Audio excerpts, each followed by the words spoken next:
Aquariums are something that I've always been passionate about.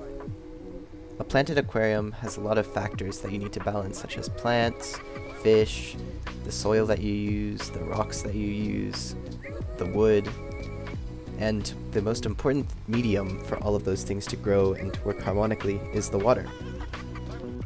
Especially when I'm working with special plants, types of fish and shrimp that come from a very niche area in nature, I need to replicate their natural conditions. This usually comes down to replicating the exact water parameters that they would experience in the wild.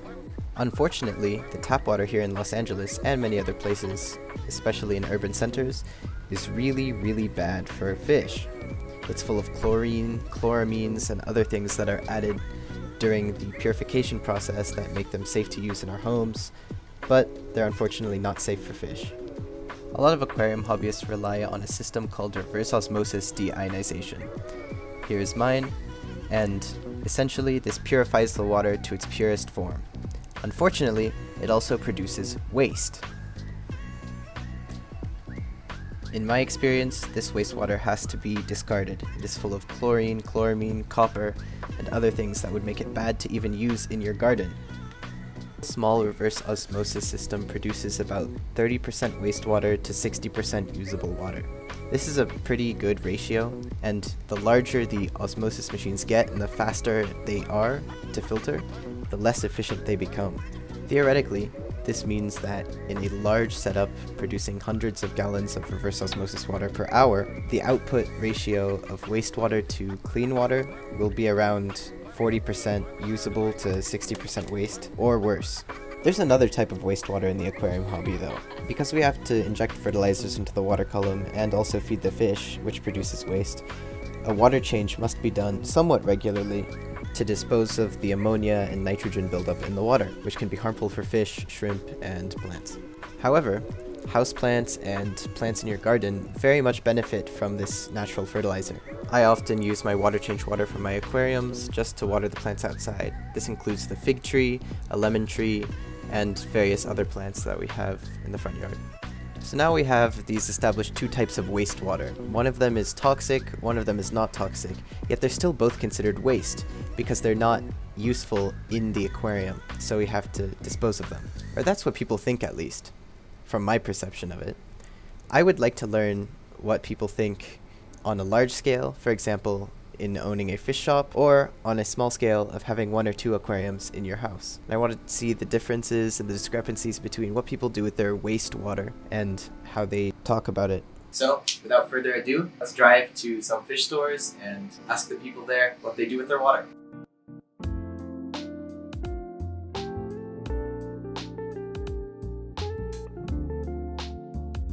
First stop on the list is Bob's Tropical Fish of Los Angeles. I've been going here for years. We are at Bob's Tropical Fish in Los Angeles, and this is our first TV. If you'd like to give us some information about the store, Sure. what you do here. Yeah, okay. Well, this is Bob's Tropical Fish, like I said. We're in Los Angeles. We've been here for almost 35 years, but the store has been here since the 40s. So we're the fourth owner down. Hi.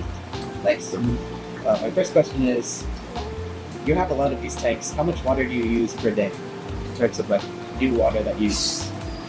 Much kind of hard to estimate as far as new water use, but if I had to guess, I would say probably close to 100, maybe 100 gallons a day. 100 gallons a day. What do you do with all the water that you pump out of the tanks? All the water that we pump out into the tanks, it just goes to the drain. It goes through the drain and starts super pipe. Yes, And you're using reverse osmosis? Yes, you are. Reverse osmosis. We also use tap though. Okay, so when you use the reverse osmosis, there's a lot of waste involved in the production of the water. What do you do with that waste? The wastewater from the reverse osmosis, we actually use that for our aquariums as well. Don't waste any of the actual wastewater. Sometimes people usually just let it go down the drain as well, but we actually save that water because it's not necessarily bad water. It's just the water wasted from the reverse osmosis process. So we can still dechlorinize it and use it for fish that require harder water. Okay, so you're concentrating the minerals in that water and using it for everything. Do you use salt water or use the remineralize the salt water from the fresh reverse osmosis? Yeah, so with fresh reverse osmosis, we'll use it for both our freshwater aquariums and we mineralize for that, whether it's for plants, whether it's for softer water fish. And then for the saltwater, we use it to mix with our synthetic sea salts. Okay. As far as the wastewater goes, we just chlorinate that and use it for fish that require hard. Good to know. Thank you. Keep it well. And yes, it's already. Has that changed since you opened the store? It hasn't changed. It's always been the same. I mean, the only thing that might have changed is I'd say around 30 some odd years ago. We didn't have reverse osmosis that was that handy, so we were just using tap water. And with tap water, there is no waste besides after you finish using it, you put it out of the tanks. Exactly, like when you're doing a water change, you just get rid of the dirty water. Do you happen to know what's more cost effective? Cost effective between, oh, you're talking about between tap and freshwater? Yeah, definitely tap is the one. Cost effective. What? Yeah, because with reverse osmosis, we have to be thinking of those mediums quite heavy. If you could do something with the water that you pump out of the tanks, what would you do with it? Probably use it for gardening. Just throw it into plants. That's probably be the best. Yeah. Yeah. Thank you very much. Yeah, you're welcome. Nice to meet you. That was a very interesting interview. What I didn't expect was his usage of the waste from the reverse osmosis, because I always thought that was unusable due to the high chlorine and chloramine and copper concentration, which is harmful to most fish. It's interesting to see how he does the opposite of what most individual hobbies do, and he dumps the water from the fish tanks and uses the water from the reverse osmosis. The next destination is CK Fish World, where I will be meeting up with a friend to talk about what he does with this aquarium water. Okay, everyone. Seems we've arrived. What I love about this shop is that they've organized the store in a way that they can have as many tanks as possible. This allows for them to keep each species of fish in a separate tank, and therefore cater to each individual species' water parameters. Okay, we're at CK Fish World. If you could introduce yourself, tell us a bit about your hobby. Yeah, my name's Yusuf Carmona, and I have an Instagram where I display my fish, tanks and everything like that. It's goes by Chicano Products. Cool. And I assume you use reverse osmosis water for your setup? Of course, I carry in the shrimp, so it's like you have to. You have to. Because I've done shrimp without, because we all start off, we all want to go the cheapest route, the easiest route, and I didn't have any success without borrowed water. Same here, actually. I think that's how everyone started out, using tap water, but then to level up, everyone eventually goes into reverse osmosis. So what's your experience been with that? How long have you been using RO? I think it went like 2 years when I was fresh, because I was just, teaching. I was like 19, right? And I was like fresh out of high school. Oh, you are? But I was fresh out of high school, I had no money. So I was like, all right, I really want to keep these fancy shrimp, but I'm not ready to pull a trigger yet because of money. But then I got around to, I just kind of bit the bullet. And once you have our own water, the plants do good, the fish do good, everything does good, basically, from my experience. There's a bit of a hidden thing that nobody ever talks about, which is the wastewater. Right. I personally, for the past 2 years I've had it, I've just been dumping it down the drain. Like the feed line directly goes into the drain. What do you do with yours?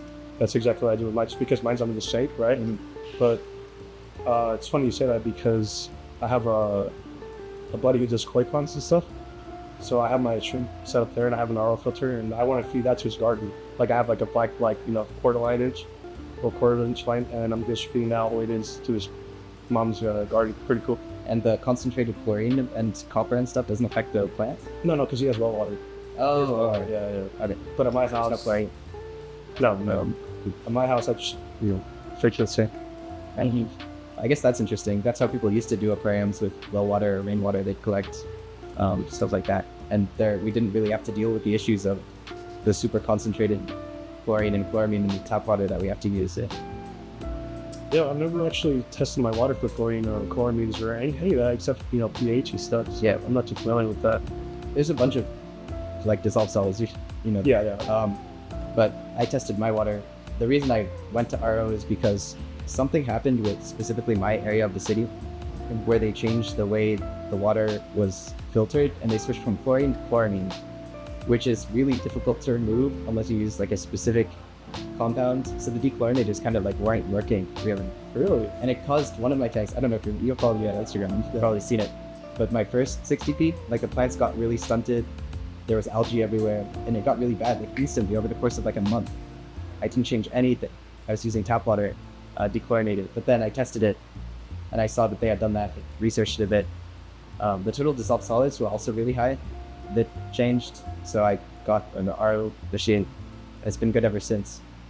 But I also just dumped my wastewater, which is, interestingly, after talking to people at this fish store and another fish store, it seems the stores and people with a lot of tanks, like a full fish room, with like racks and everything, they seem to use the filtered water, like the clean from the RO. They remineralize it for salt water, and then they use the waste from the RODI. They use the waste for the freshwater fish and dechlorinate.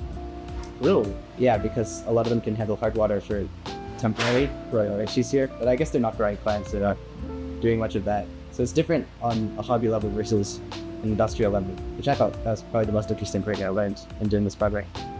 Yeah, well, I have some people who do the RO and they have two membranes, so like they recycle the old water to get more out of it. But I guess, it's the hobbies, we just care about the animals and the plants. Apparently, but yeah, it's interesting that you bring up that.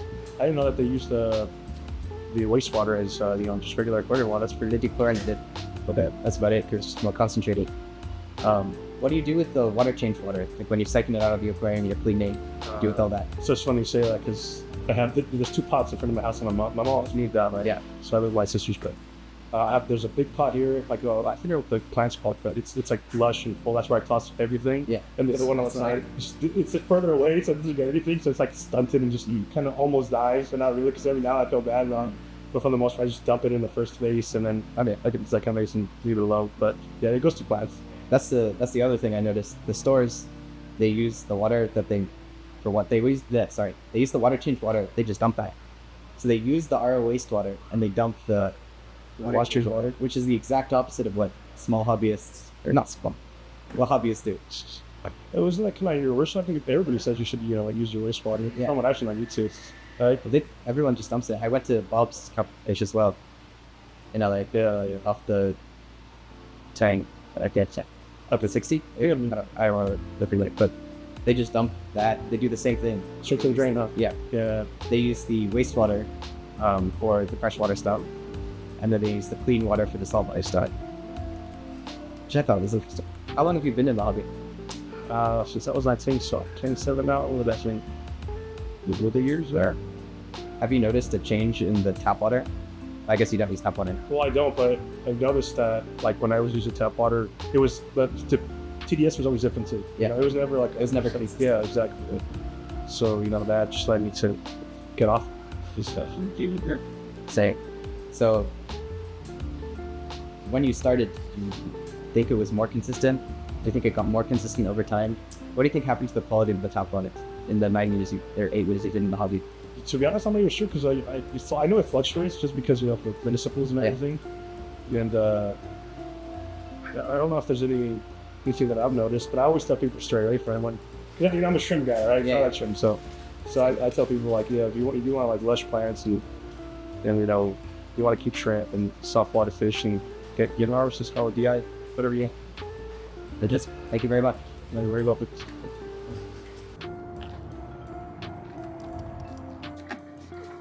Cool.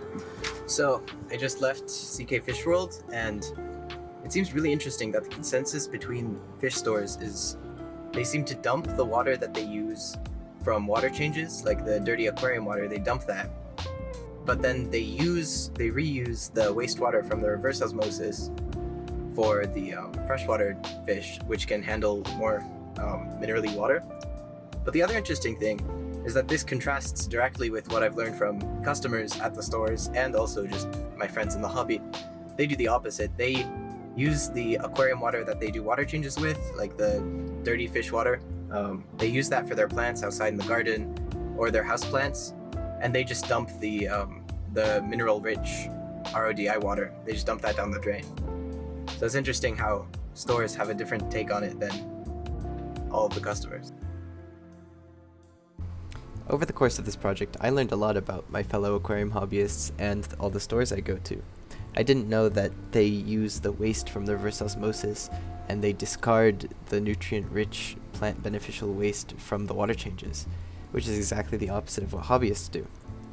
In a way, this kind of goes back to how we were talking in class about how the scale of a society affects the trash systems and food systems that are established. It's much easier to have a community eat food from a local garden if that community is very small and not comprised of many people. On an entire country scale, that is a very difficult thing to achieve, so we have all this overproduction and everything to create a lot of waste. The sad truth is, in every scenario, waste is still produced. Really, the most interesting answer I got for what an individual person can do with the reverse osmosis waste is to somehow hook it back up to your plumbing and use it to flush your toilets, which gets points for creativity, but in the practicality aspect, there has to be some sacrifice made. The only reason we're really even having this issue is because of how processed the drinking water and the tap water we have in the United States and in Los Angeles is. If the water were drinkable and much cleaner, less processed, less chemicals, less chlorine and chloramine, it would be so much easier to simply use the tap water, and there would be significantly less waste. Creating this project has really piqued my interest in this specific genre of how we treat waste in the aquarium hobby. There are other things that definitely apply that could be considered waste, for example, trimmings of the aquatic plants. Very recently, actually, I've been giving my trimmings to my friends because I really hate throwing away perfectly good, healthy trimmings. Some people just toss them as if they're trash. Once again, it goes back to the idea that waste is something that is given value by its personal connection to the person evaluating it. This was a really fun project to make, and I met so many people along the way. I will definitely be continuing talking to people in the hobby about this, especially people who have been in the hobby for a very long time. I'd like to learn how the hobby has changed, and specifically water usage has changed over time, since the 80s, since the 70s, 60s even. I think that would be a really interesting thing to study and look into further. So, thank you very much for watching. I hope you enjoyed watching it as much as I enjoyed making it, and I hope you learned as much as I did. I hope you have a wonderful winter break, and I'll see you around next semester.